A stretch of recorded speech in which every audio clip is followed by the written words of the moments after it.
Hello students, आज हम class 12वीं की बायोलॉजी क्वेश्चन बैंक 2024 की सीरीज पार्ट 2 लेकर आई हूँ। इससे पहले हम पार्ट 1 की वीडियो देख चुके हैं। जिसने नहीं देखे वह देख ले, क्योंकि पार्ट 1 में ऑब्जेक्टिव टाइप का क्वेश्चन कर चुके हैं जो काफ़ी महत्वपूर्ण है। चलिए आज शुरू करते हैं। भाग बी ए में हम लोग ऑब्जेक्टिव टाइप का क्वेश्चन देख चुके हैं। अब भाग बी में सब्जेक्टिव टाइप का क्वेश्चन देखेंगे जो वेरी शॉर्ट आंसर टाइप होगा। मीन्स एक नंबर का होगा। 7 क्वेश्चन 1 मार्क्स। चलिए सबसे पहले देखते हैं क्वेश्चन नंबर 1। मूल सिद्धांत क्या है? मीन्स सेंट्रल डोग्मा सिद्धांत क्या है, इसे हम अच्छे से आप यहाँ दिखाएंगे। सेंट्रल डोग्मा क्या है, ये सबसे पहले क्रिक ने दिया। जब डीएनए से डीएनए का ट्रांसफ़र होता है, डीएनए से डीएनए बनता है तो उसे रेप्लिकेशन कहते हैं। और फिर जब डीएनए से एमआरएनए बनता है उसे ट्रांसक्रिप्शन कहते हैं। फिर एमआरएनए से प्रोटीन बनता है, इसे ट्रांसलेशन कहते हैं। तो सेंट्रल डोग्मा यही है कि जब डीएनए से डीएनए बनता है रेप्लिकेशन, डीएनए से एमआरएनए बनता है तो ट्रांसक्रिप्शन, एमआरएनए से प्रोटीन बनता है तो ट्रांसलेशन। बस इतना ही लिखना है सेंट्रल डोग्मा। फिर नेक्स्ट क्वेश्चन कि अनुकूली विकिरण का एक उदाहरण दे। अनुकूली विकिरण का एक उदाहरण होगा कि एक पक्षी डार्विन फिंच की चोंच। फिर नेक्स्ट है श्लेष्मा संबंध लसिकाभ ऊतक क्या है, यानी मल्ट का फुल फॉर्म होगा म्यूकोजल एसोसिएटेड लिम्फोइड टिश्यू। तो ये क्या है, या बड़ी वाहिकाओं या नलिकाओं जैसे श्वसन नाल, आहार नाल, मूत्र जननाल आदि की आंतरिक भित्ति में पाए जाते हैं। यह ऊतक नलिकाओं का एक बड़ा नेटवर्क बनाती है। मीन्स ये बड़ी बड़ी वाहिकाओं और नलिकाओं में पाए जाते हैं, जैसे देख चुके हैं श्वास नाल। इस बुक में उतना एक्सप्लेन अच्छा से नहीं किया है, इसलिए हम अलग से आपको लिख कर देते हैं। आप स्क्रीनशॉट लेके नोट्स बना सकते हैं। फिर नेक्स्ट है पृथ्वी पर सबसे ज़्यादा जैव विविधता कहाँ पाई जाती है। तो पृथ्वी पर सबसे ज़्यादा जैव विविधता अमेज़न के वर्षावन में पाई जाती है। फिर है पर्यावरण एवं वन मंत्रालय द्वारा प्रारंभ की गई 2 योजनाओं के नाम बताइए जो हमारे देश की प्रमुख नदियों को प्रदूषित से बचाने के लिए शुरू की गई है। नंबर 1 है गंगा एक्शन प्लान, दूसरा है यमुना एक्शन प्लान। ये आपको याद करना होगा। फिर है कैनबिनॉइड रसायन का स्रोत क्या है। कैनबिनॉइड रसायन का स्रोत 80 से अधिक ज्ञात रासायनिक यौगिकों में से कोई भी कैनबिस पौधे के सभी भागों में पाया जाता है। यह कैनबिस पौधे की पत्तियां, तने और सूखे फूलों की कलियों से प्राप्त होता है। ठीक है। फिर है पुनर्योजन के अतिरिक्त कौन सी प्रक्रिया डीएनए में विविधता लाती है, मतलब रिकॉम्बिनेट के अलावा कौन सी डीएनए में विविधता लाती है। तो देखिए यहाँ पूछा गया है 2014, 2012, 14 फिर 24 में। यानी क्वेश्चन बैंक करने से हमें क्वेश्चन का रिपीटेड होता है, बार बार पूछा जाता है। यदि हम थ्योरी नहीं भी पढ़ेंगे और क्वेश्चन बैंक को पूरा अच्छी तरह से याद कर लेंगे तो हमें बहुत ही महत्वपूर्ण होगा। जैसे पुनर्योजन के बारे में बताया गया यहाँ डिटेल, लेकिन उसके अलावा सिर्फ पूछ रहा है तो सिर्फ हम ये लिख देंगे प्रौद्योगिकी के विभिन्न क्रम, जैसे वांछित डीएनए खंड का पहचान करना, प्रतिबंधित एंजाइम द्वारा डीएनए का खंडन करना। फिर तीसरी चरण अवांछित डीएनए खंड का विलगन।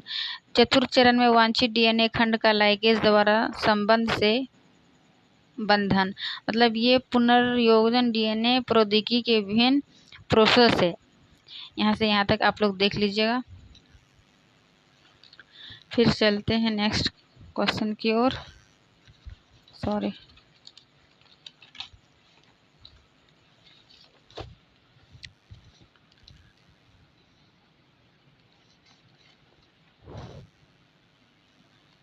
मीथेन उत्पन्न करने वाले बैक्टीरिया का नाम लिखिए। मीथेन उत्पन्न करने वाले बैक्टीरिया का नाम है मिथेनोजेनेसिस।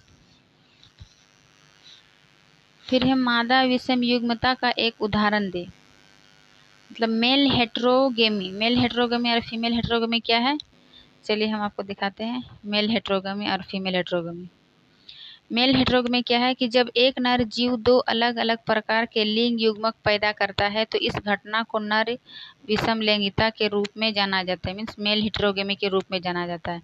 इसका एग्जाम्पल है हीमोफीलिया, दूसरा है कलर ब्लाइंडनेस मतलब रंग में परिवर्तन, रंग में भेद नहीं कर पाना, मतलब अंतर नहीं कर पाना, कौन सा हरा है कौन सा काला है, ये कलर ब्लाइंडनेस में।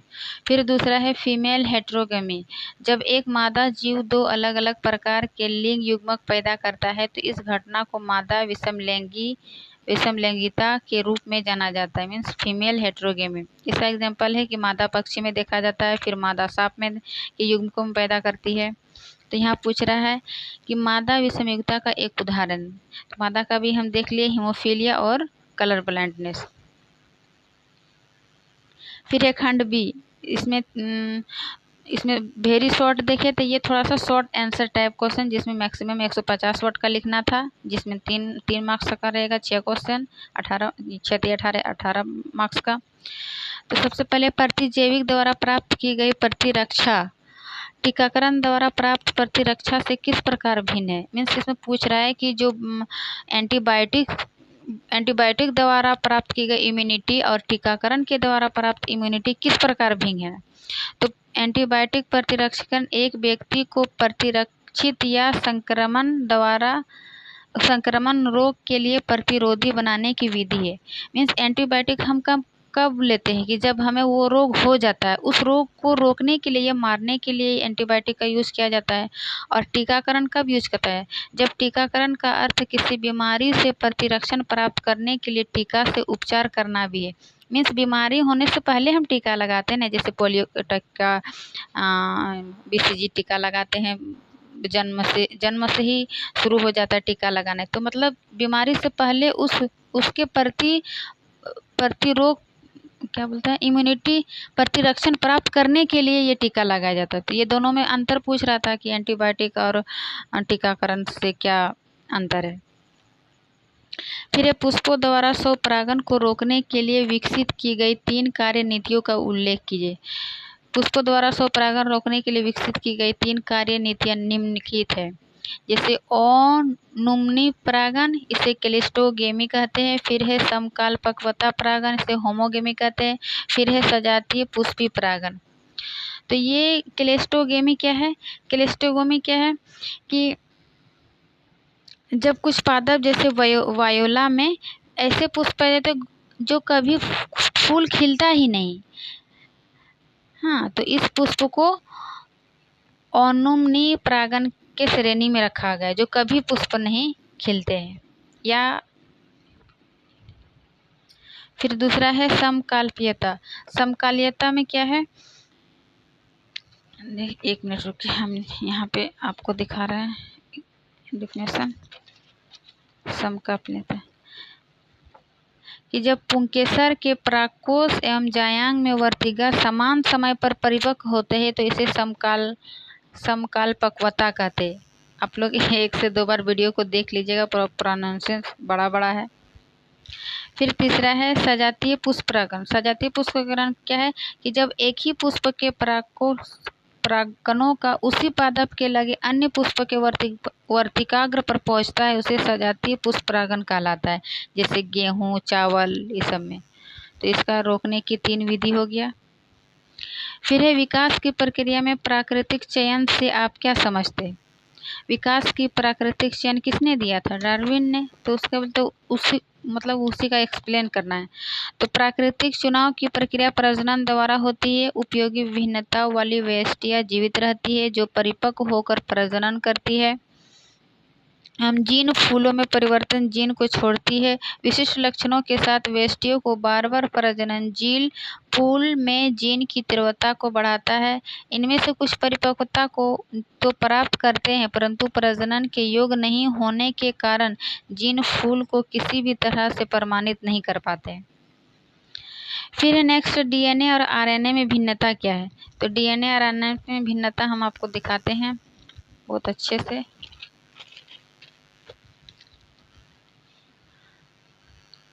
सबसे पहले हम जानते हैं कि DNA और RNA का फुल फॉर्म है। DNA deoxy ribo nucleic acid, RNA ribo nucleic acid.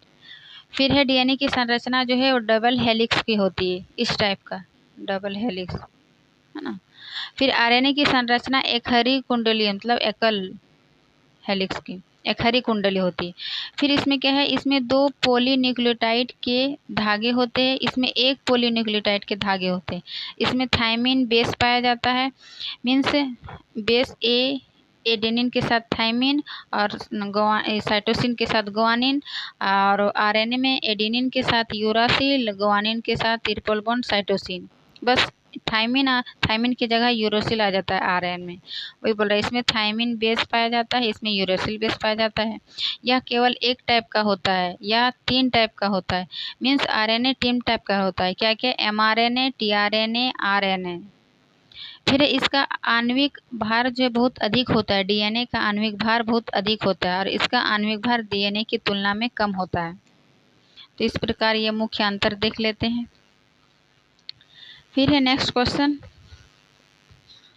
परजीवी जंतु यानी ट्रांसजेनिक एनिमल टीका सुरक्षा जांच के लिए किस प्रकार उपयोगी है? फिर से हम देखते हैं, परजीवी जंतु यानी ट्रांसजेनिक एनिमल्स टीका सुरक्षा जांच के लिए किस प्रकार उपयोगी है? तो टीका सुरक्षा जांच के लिए परजीवी जंतु निम्न प्रकार से उपयोगी है। नंबर 1, टीकाकरण परिवार और समुदाय को सुरक्षित रखने के लिए सुरक्षा कवच का कार्य करता है। बिल्कुल सही।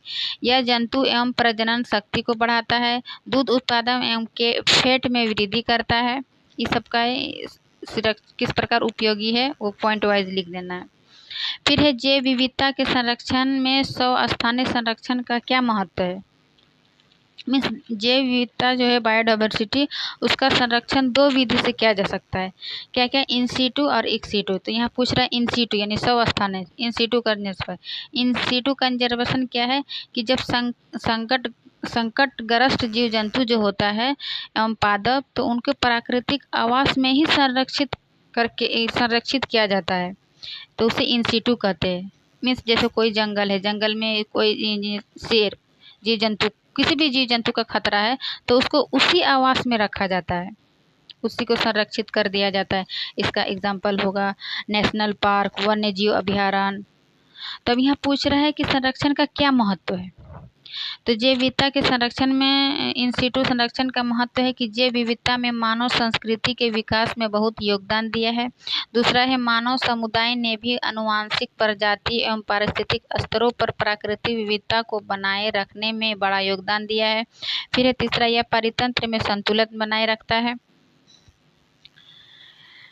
देखिए 2011, 13, 18, 24 कितना बार पूछा है? देखिए 2011, 13, 18, 24 अभी तक 11 से 4 बार पूछ चुका है, यानी इम्पोर्टेंट कह सकते हैं। सभी वैसे क्वेश्चन बैंक में बना रहे हैं, यानी आप बहुत बहुत बहुत ही इम्पोर्टेंट क्वेश्चन आप देख रहे हैं और पढ़ रहे हैं। इसलिए वीडियो को आप लोग 1 बार से 2 बार जरूर देखें, ताकि आपको वीडियो देख के याद हो जाएगा, क्वेश्चन भी याद हो जाएगा, आंसर भी याद हो जाएगा। फिर है खाद्य श्रृंखला क्या है? जलीय पारितंत्र के लिए एक खाद्य श्रृंखला की रचना कीजिए। खाद्य श्रृंखला जो सबसे पहले हमारे प्राकृतिक में पाए जाते हैं प्लांट, यहाँ बोल रहे हैं जलीय पारितंत्र। खाद्य श्रृंखला भी कई प्रकार के होते हैं, जैसे लैंड में, घास में, जलीय में। तो यहाँ पूछ रहा है जलीय में। तो एक खाद्य श्रृंखला क्या है? यह एक पारिस्थितिक तंत्र एक घटनाओं के क्रम को संदर्भित करता है, जहाँ एक जीवित जीव दूसरे जीव को खाता है। जैसे कि पौधा है, पौधा को कौन खाया? खरगोश खाया। खरगोश को कौन खाया? कुत्ता खाया। कुत्ता को कौन खाया? शेर खाया। फिर या तो प्लांट को टिड्डा खाया। टिड्डा को कौन खाया? मेढक खाया। मेढक को कौन खाया? सांप खाया। सांप को कौन खाया? मोर खाया। मोर को कौन खाया? शेर खाया। मतलब ये क्या है? श्रृंखला, एक पोषक स्तर से दूसरी पोषक स्तर, दूसरी पोषक स्तर से तीसरी पोषक खाते जाता है, तो एक श्रृंखला बन जाती है। इसी को खाद्य श्रृंखला कहता है। इसको अपने भाषा में भी लिख सकते हैं या फिर यहाँ दिया हुआ है। और बाद में एक उस जीव को दूसरे बड़े जीव द्वारा भस्म कर दिया जाता है, यानी भोजन कर लेता है। विभिन्न पोषी स्तर पर एक जीव से दूसरे जीव में पोषक तत्वों और ऊर्जा का प्रवाह एक खाद्य श्रृंखला बनाता है। खाद्य श्रृंखला जीवित जीवों के बीच खिला पैटर्न या संबंधी को भी व्याख्या करता है। टॉपिक स्तर एक श्रृंखला में अनुक्रमित चरणों को संदर्भित करता है, जो नीचे के उत्पादों के साथ शुरू करता है। इसके बाद प्राथमिक, माध्यमिक और तृतीय उपभोक्ता होते हैं। एक खाद्य श्रृंखला में प्रत्येक स्तर को एक ट्रॉफिक स्तर के रूप में जाना जाता है। मीन्स सबसे पहले जो प्लांट पादप आया, पादप क्या हो, उत्पादक। फिर इसको कौन खाया, प्राइमरी कंज्यूमर खाएगा। फिर उसको कौन खाएगा, द्वितीय कंज्यूमर खाएगा। फिर उसको कौन खाएगा, तृतीय कंज्यूमर। इस प्रकार का मतलब एक ट्रॉफिक लेवल बना रहता है। अब यहाँ पूछ रहा है एक्वेटिक, मतलब जलीय तंत्र के लिए एक खाद्य श्रृंखला। एक्वेटिक मीन्स या तो नदी ले सकते हैं या तो तालाब ले सकते हैं, जो भी हो। लेकिन सबसे पहले यहाँ जैसे तालाबी का हम एग्जांपल लेके बता रहे हैं। जैसे फाइटोप्लैंक्टन मीन्स तालाब में नीचे सबसे नीचे क्या बचा जाता है, छोटा छोटा प्लांट के रूप में, जैसे एल्गी टाइप का कुछ पौधा पाया जाता है ना, तो उसको कौन खाता है, जू प्लैंक्टन। मतलब कीड़े मकोड़े भोजन कहाँ करते हैं, जल में, जल के अंदर। तो जल के अंदर जो सबसे नीचे पाया जाता है उसको फाइटोप्लैंक्टन कहते हैं। ये छोटे जू प्लैंक्टन इसको भोजन करते हैं। फिर ये जू प्लैंक्टन को कौन खाते हैं, स्मॉल फिश, मतलब छोटी मछली इसको खाती है। फिर छोटी मछली को कौन खाती है, बड़ी मछली। तो एक प्रकार का श्रृंखला हुआ ना, सीरीज हुआ ना। जैसे हम पादप वाला देखे, पादप को टिड्डा खाया, टिड्डा को मेढक, मेढक को सांप, सांप को शेर खाया। तो वो ग्रास वाला था, लेकिन यहाँ हमको पूछ रहा है जलीय वाला। तो जलीय वाला में यही श्रृंखला होगा। ये आप लोग याद रखिएगा, फाइटोप्लैंक्टन, जूप्लैंक्टन और स्मॉल फिश से लार्ज फिश। ठीक। फिर है निम्न को परिभाषित कीजिए। क्या पूछ रहा है, ऑटोगेमी और एजेंट ऑफ पॉलिनेशन। ऑटोगेमी क्या है कि जब परागकण की क्रिया समान पादपों में ही होती है तो इस प्रक्रिया को स्वयुग्मक यानी ऑटोगेमी कहते हैं। जब एक ही पादप में होगा, वास्तव में समान पुष्पों में स्वपरागण प्रक्रिया स्वयुग्मक कहलाता है, यानी ऑटोगेमी कहलाता है। फिर दूसरा है ना, परागकण के अभिकर्ता यानी एजेंट ऑफ पॉलिनेशन क्या है, परागकण के एजेंट कौन है। नहीं, परागकण कब होता है, परागकण होने के लिए क्या चाहिए उसको, एजेंट कौन है। परागकण के लिए फूल एवं पौधे के अभिन्न अंग है। जब तक फूल और पौधा नहीं होगा तो परागकण कैसे होगा, परागकण तो फूलों में पाया जाता है ना। ये फूल नहीं होने से पौधे में लैंगिक जनन नहीं होगा। मीन्स इसके लिए ये एक इम्पोर्टेंट पार्ट है, वही एजेंट कहलाता है। परागकण का लैंगिक वृद्धि में जो सहायक होता है उसे ही परागकण के एजेंट कहा जाता है, अभिकर्ता कहा जाता है। ठीक। तो ये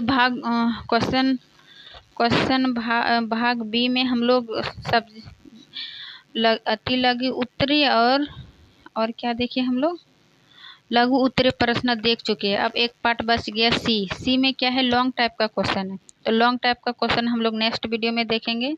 आज के लिए इतना।